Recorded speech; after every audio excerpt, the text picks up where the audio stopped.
ಎಲ್ಲ ರೀತಿಯಲ್ಲಿ ಸಹಕಾರ ಕೊಡ್ತಾ ಇದ್ದಾರೆ. ನಮ್ಮ ಮಧ್ಯದಲ್ಲಿ ಇವತ್ತು ನಮ್ಮ PCCF ಮೀನಾಕ್ಷಿ ನೇಗಿ ಅವರಿದ್ದಾರೆ, ನಮ್ಮ ಇನ್ನೋರ್ವ APCCF ಪುಷ್ಕರ್ ಅವರಿದ್ದಾರೆ, ಇತರ ನಮ್ಮ ಅರಣ್ಯ ಇಲಾಖೆ ಹಿರಿಯ ಅಧಿಕಾರಿಗಳಿದ್ದಾರೆ.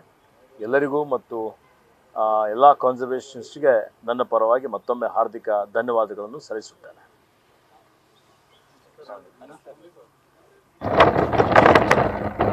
ಅವರಲ್ಲಿ ಜೋರ ಮಾತಾಡೋಕ್ಕಾಗಲ್ಲ.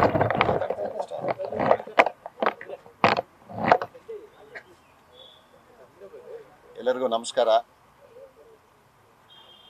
ಕರ್ನಾಟಕ ಸರ್ಕಾರ ಮಾನ್ಯ ಮುಖ್ಯಮಂತ್ರಿಗಳು ಹಾಗೂ ಉಪಮುಖ್ಯಮಂತ್ರಿಗಳಾದ ಸಿದ್ದರಾಮಯ್ಯನವರು ಹಾಗೂ DK ಶಿವಕುಮಾರ್ ಅವರು ಹಾಗೂ ನಮ್ಮ ಅರಣ್ಯ ಸಚಿವರಾದ ಕಾಂದ್ರೆ ಅವರು, ಕರ್ನಾಟಕ ಸರ್ಕಾರ ಈ ಒಂದು ನನಗೆ ಅವಕಾಶ ಸಿಕ್ಕಿದ್ದಕ್ಕೆ ತುಂಬ ಸಂತೋಷ ಆಗ್ತಾ ಇದೆ. ಯಾಕಂದರೆ ರಘುನಂದನ್ ಅವ್ರು ಹೇಳಿದಾಗೆ ರಘುನಂದನ್ ಅವರು ಈ ಒಂದು ಜವಾಬ್ದಾರಿ ನನಗೆ ಕೊಟ್ಟಿದ್ದಾರೆ. ಮುಂಚೆನೂ ನಾನು ಅರಣ್ಯ ಇಲಾಖೆ ಹಾಗೂ ವನ್ಯಜೀವಿಗಳ ಉಪಾಧ್ಯಕ್ಷನಾಗಿ ನಾನು ಸೇವೆ ಸಲ್ಲಿಸಿದ್ದೆ. ಅವಾಗ ಪುಷ್ಕರ್ ಅವ್ರನ್ನ ಮೀಟ್ ಮಾಡಿದ್ದೆ ನಾನು. ಮೇಡಮ್ನ ಈಗ ಮೀಟ್ ಮಾಡ್ತಾ ಇದ್ದೀನಿ. ತುಂಬ ಸಂತೋಷ ಆಗ್ತಾ ಇದೆ ನನಗೆ. ಮತ್ತೊಮ್ಮೆ ಈ ಒಂದು ಅವಕಾಶ ಸಿಕ್ಕಿದ್ದು, ಈ ಜವಾಬ್ದಾರಿ ನನಗೆ ಸ್ವೀಕಾರ ಮಾಡಿದ್ದಕ್ಕೆ ನಾನು ಸಂತೋಷನೇ ಆಗುತ್ತೆ. ಅರಣ್ಯ ಇಲಾಖೆ ಹಾಗೂ ವನ್ಯಜೀವಿಗಳ ಒಂದು ಕಾಳಜಿ ನನಗೆ ಮುಂಚೆಯಿಂದನೂ ಇತ್ತು. ಮತ್ತೊಮ್ಮೆ ನಮ್ಮ ರಾಜ್ಯಕ್ಕೆ ಈ ಒಂದು ನನ್ನ ಕೈಯಲ್ಲಿ ಏನು ಆಗತ್ತೋ ಸಲ್ಲಿಸ್ತೀನಿ ನಾನು. ಅದನ್ನು ಖಂಡಿತ ಪಾಲಿಸಿ ಆಗಿರ್ಬೋದು ಅಥವಾ ಕನ್ಸರ್ವೇಷನ್, ಅದ್ರ ಬಗ್ಗೆ ಏನೇ ಒಂದು ಸಮಸ್ಯೆ ಇದೆಯೋ ಅದನ್ನು ನಾನು ಎಲ್ಲರೂ ನನ್ನ ಒಂದು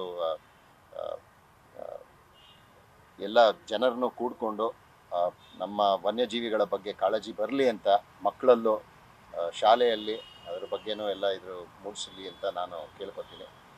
ಮತ್ತೊಮ್ಮೆ ಕರ್ನಾಟಕ ಸರ್ಕಾರಕ್ಕೆ ಹಾಗೂ ತಮ್ಮೆಲ್ಲರಿಗೂ ಈ ಒಂದು ಜವಾಬ್ದಾರಿ ಕೊಟ್ಟಿದ್ದಕ್ಕೆ ತುಂಬ ಸಂತೋಷ ಆಗ್ತಾ ಇದೆ. ನಿಮ್ಮೆಲ್ಲರ ಖಂಡಿತ ಏನೇ ಒಂದು ನಿಮ್ಮ ಸಹಕಾರ ಬೇಕೋ ಅದು ಖಂಡಿತ ಬೇಕಾಗತ್ತೆ. ಮಾಧ್ಯಮದ ಒಂದು ಸಹಕಾರ ಬೇಕೇ ಬೇಕು. ಯಾವುದೇ ಒಂದು ಕನ್ಸರ್ವೇಷನ್ ಬಗ್ಗೆ ಇರ್ಬೋದು, ಅದ್ರ ಬಗ್ಗೆ ಜನಕ್ಕೆ ತಲುಪಿಸ್ಬೇಕು ಅಂದರೆ ನಿಮ್ಮೆಲ್ಲರ ಒಂದು ಸಹಕಾರ ಬೇಕೇ ಬೇಕಾಗತ್ತೆ. ಅದನ್ನು ನಾ ಈ ಮೂಲಕ ಕೇಳ್ಕೊತಾ ಇದ್ದೀನಿ. Thank you.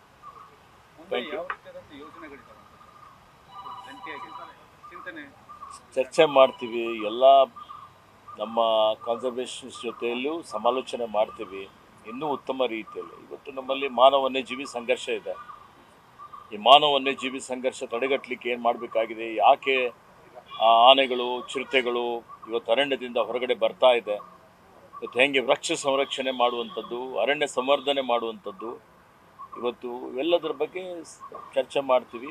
ಜನರಲ್ಲೇನು ಅರಿವು ಮೂಡಿಸುವಂಥದ್ದು. ಈಗ ಅವ್ಯಾಹತವಾಗಿ ಮರ ಕಡಿಯುವಂಥದ್ದು ನೋಡ್ತೀವಿ. ಅರಣ್ಯ ಪರಿಸರ ಸಂರಕ್ಷಣೆ ಬಗ್ಗೆ ಜಾಗೃತಿ ಇಲ್ಲದೇ ಇರುವಂಥದ್ದು ನಾವು ನೋಡ್ತಾ ಇದ್ದೀವಿ. ಇವತ್ತು ನಮ್ಮೆಲ್ಲರ ಎದುರುಗಡೆ ಎಲ್ಲಕ್ಕಿಂತ ದೊಡ್ಡ ಸವಾಲು ಅಂತ ಹೇಳಿದರೆ ಇವತ್ತು ಕ್ಲೈಮೇಟ್ ಚೇಂಜ್.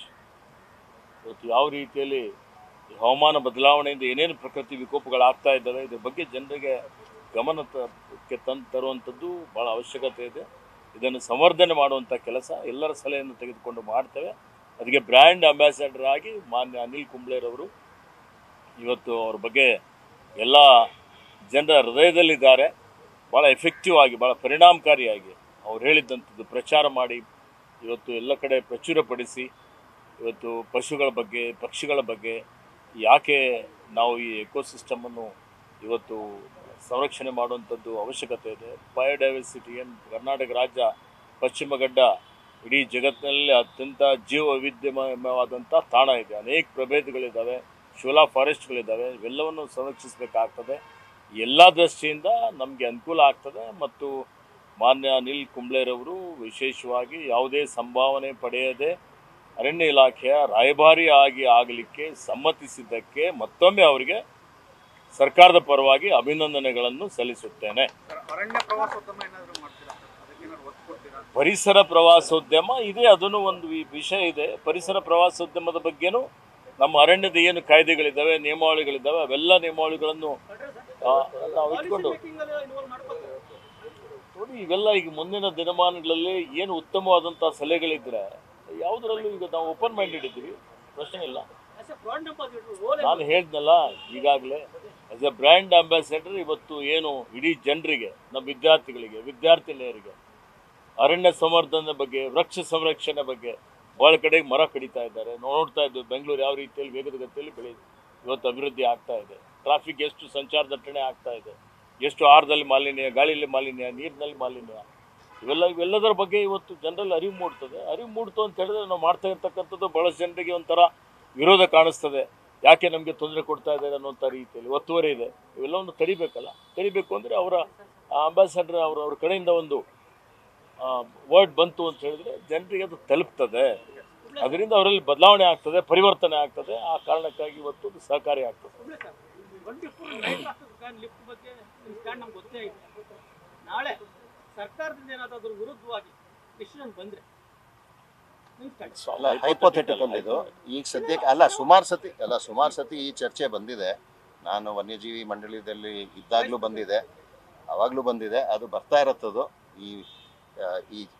ಈ ಒಂದು ಕ್ಲಾಶ್ ಏನಂತಾರೋ ಎನ್ವೈರ್ಮೆಂಟ್ ಹಾಗೂ ಅದು ಏನಿರುತ್ತೋ ಅದು ನಾವು ಖಂಡಿತವಾಗಿ ಅದೇ ನಾ ಹೇಳಿದಾಗೆ ಚರ್ಚೆ ಮಾಡ್ತೀವಿ ನಾವು. ಈಗ ಸದ್ಯಕ್ಕೆ ಅದ್ರ ಬಗ್ಗೆ ಏನು ಚರ್ಚೆ ಮಾಡೋದು. ಕ್ರಿಕೆಟ್ಗೆ ಬಂದ್ಬಿಟ್ರಾ? RCB ಗೆಲ್ಲಲಿ ಅಲ್ಲ, ಎರಡು ಟೀಮಲ್ಲೂ ಇದ್ದೆ ನಾನು.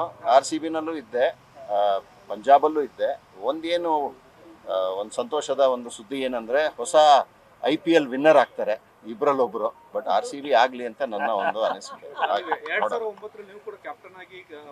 ಹೌದು,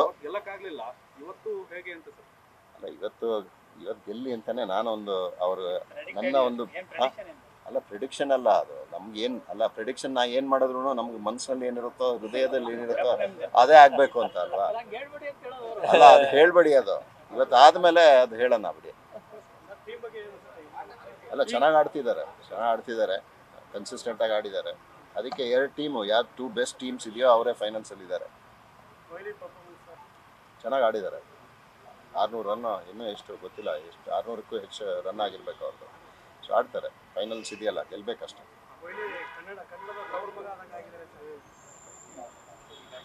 ಥ್ಯಾಂಕ್ ಯು ವೆರಿ ಮಚ್.